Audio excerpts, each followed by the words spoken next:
Hey everybody, BigBlackHatMan here. Today I'm talking about a Clint Eastwood movie with a high body count and some good humor.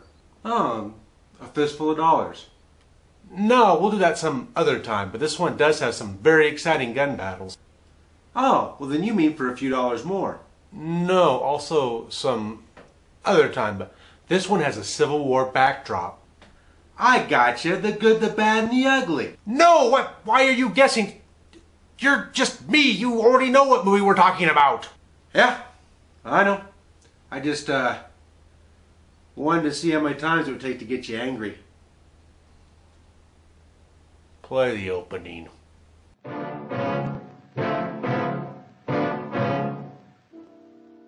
Today, I'm looking at the Outlaw Josey Wales. The feud was about to begin. Hound this Wales to kingdom come. Because of what you did here today, I've got to kill that man. Well, he'll have to run for it now. And hell is where he's headed. Clint Eastwood is the Outlaw Josey Wales.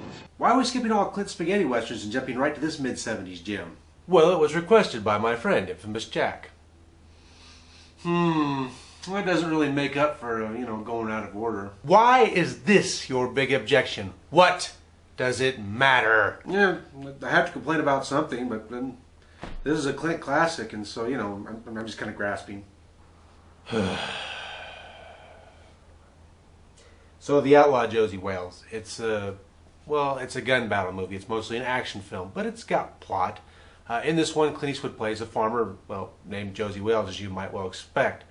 And what happens is Wales' family is killed in the early portion of the Civil War. He lives in Missouri, where a lot of the battles got more guerrilla and less actual tactical military battles and more about raiding and destruction and outlaw behavior. It's not really surprising that after the Civil War, a lot of outlaws came out of Missouri because that's kind of the way they functioned during the Civil War, and this concentrates on that.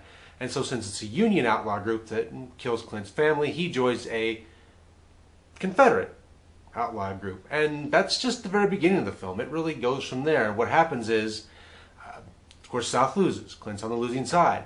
His group goes and surrenders, everyone but him. He's still mad. He's still carrying the anger against the guy who killed his family. So he's going to continue to fight and that one individual. He doesn't really care about the war. Makes clear he never cared about anything about the war. He just wants to fight that one person. And then his whole group that surrenders, they all get killed. Yeah, rather than actually taking their surrender, the bad guy, the one who killed Clint's family, he just does them all in right off the bat. So here we have good guy, we have bad guy. Our good guy, though, is an outlaw, right? And he's rebelling against the Union. He's not surrendered. And so the bad guy gets to work under the guise of the law and gets to chase him down. So he's chasing the Outlaw Josey Wales, hence the title. It's a pretty easy correlation there. And from the rest of the film, it's sort of this long chase to Texas where they end up with the final confrontation being there in Texas. And along the way, Josey Wales meets a lot of characters, and chief amongst them is Chief Dan George, who's playing Lone Wadey in this film, and he is a comic sidekick relief character, the kind that would have been from the 30s, but he is hilarious, has so many great lines.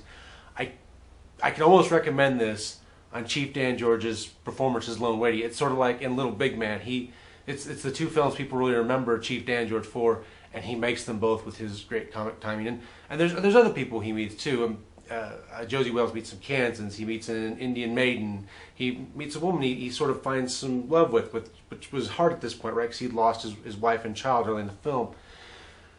And really, it revolves around the action. The excuses here or there to see Josey fight. And Josey's on the back of a horse. He's great. He's great with his gun.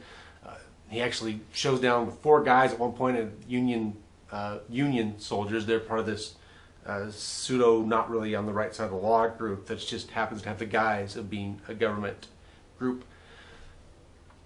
And so that's where this film is driven through these action scenes and the good humor provided by some of the side characters. And actually, give Clint some credit here. Josey Wales has some funny lines here and there in this film. And I'm trying not to give a lot of them away because it's really easy to quote the jokes of this film and sort of ruin them. So I'm going to try not to quote them. I'm going to let you watch them and get the jokes yourself. So that's the basic plot. Not a whole lot to it, but it is very solid, and it does work into the scenes up to the action and the jokes very well, which is what the film is really driving at. Where I get to liking someone, they ain't around long.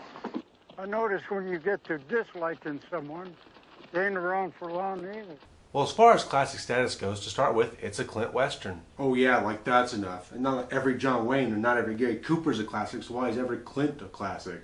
Well, in a way, just being a Clint Western is enough. I mean, yeah, sure, every Western he made wasn't necessarily classic or great, but here's the deal. Despite his iconic cowboy status, Clint Eastwood actually only made 11 Western movies, true Western movies. You don't count things like Bronco Billy or Honky Tonk Man. I mean, there's a little pseudo-Western in there, but not what we think of as true Westerns. Yeah, he only made 11 in his whole career. That is if you don't count the TV series Rawhide, which of course expanded over a few years and did establish his cowboy iconography. Clint Eastwood only made 11 Westerns? Really? You're pulling my leg. Name them. Okay, there's the 3 Sergio Leone Westerns, the spaghetti Westerns, you know, a fistful of dollars for a few dollars more, and the good, the bad, and the ugly. There's Hang 'em High, which he did immediately after that. 2 Meals for Sister Sarah and Joe Kidd, not super popular ones, but ones that were out there. There's Paint Your Wagon, the musical. It does count as a Western for better or worse. Let's see, there's High Plains Drifter, The Outlaw Josey Wales, Pale Rider, and last but not least, number 11, Unforgiven. Huh. Well, how about that? You did know all 11. Dork. That was just me. So how do we see the Outlaw Josey Wales in terms of character? Well, let's look at it from Clint's standpoint. Clint and the many characters he played. Early in his career, we know he played the man with no name, a character who went out of his way not to have relationships, who was a ruthless killer, who was out for himself. And that's Josey Wales. Now, Josey Wales has motivation, right? His family was killed, but he wants revenge, and he wants to be ruthless, and he is these things, especially after that opening bit, and especially after all his friends from the Confederacy were killed. So he has no ties. He is on his own. He is that character again. He is the man with no name again. However, life keeps throwing people in his way. Now, he tries to reject them. When he first meets Lone Brady, he tries to push them away, but he finds himself sort of drawn to this person. Finds himself sort of pulled out of the past that he's living in and brought into the present, and eventually finds himself sort of fighting for the future. Yeah, by the end of the film, he is fighting for a future that he didn't think he had because he was so stuck in the past.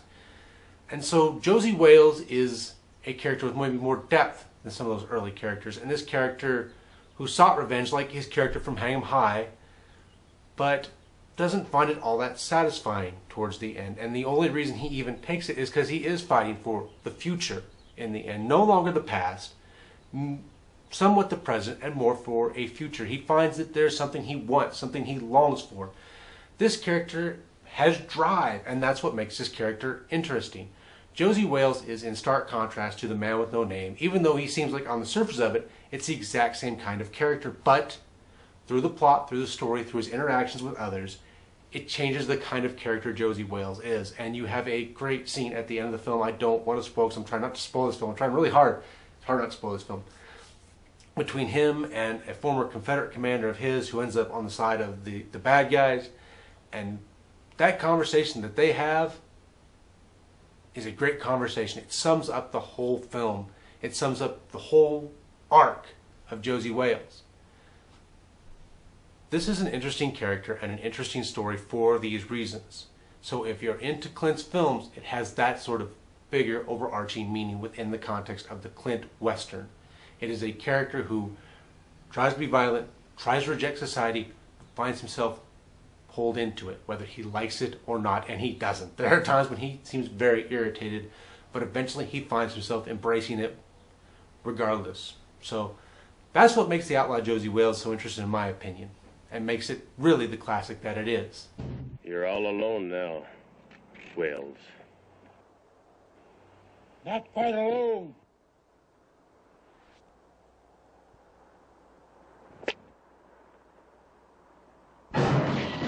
Well, naturally, I really like this movie.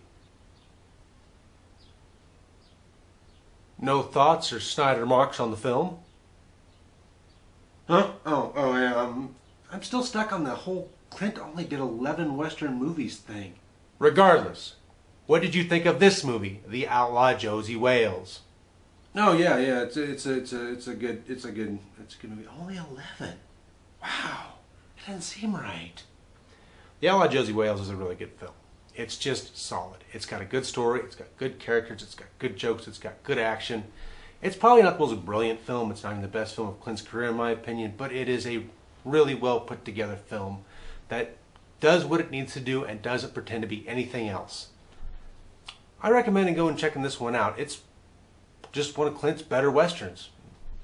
Solid from beginning to end, good supporting characters, and really not too much more to say about it. I've given you a layout of the film already, so there you have it. I hope you enjoyed. I hope you go out and check out The Outlaw Josey Wales, and we'll see you again here on the Cinematic Range.